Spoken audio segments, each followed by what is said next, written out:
Also das ist eine Maroni-Torte. Ja, eine Maroni-Torte. Und wie schmeckt das? Sehr gut. Und kann ich empfehlen. Und da, was ist da noch? Noch eine Maroni-Torte. Und schaut ins Bierglas.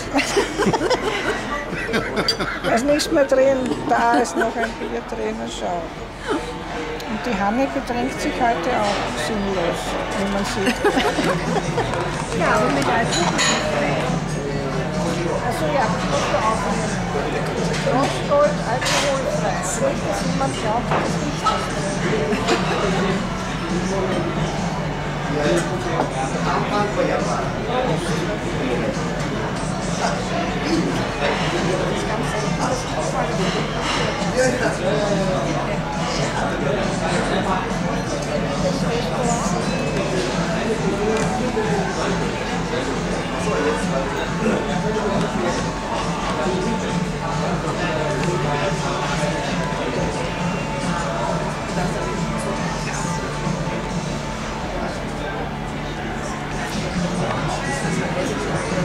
Iss ruhig weiter, du brauchst nicht hineinschauen.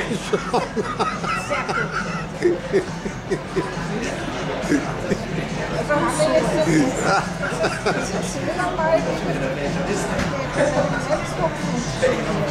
Nein, lieber nicht.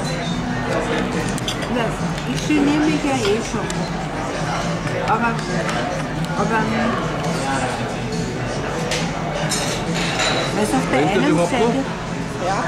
auf der einen Seite wollte ich einen Laptop haben, um damit umgehen zu können, aber es gab immer Schwierigkeiten. Und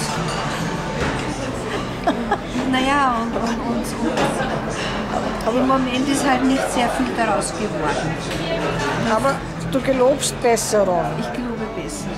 Sehr gut, das habe ich jetzt verzeichnet und kommt auf YouTube.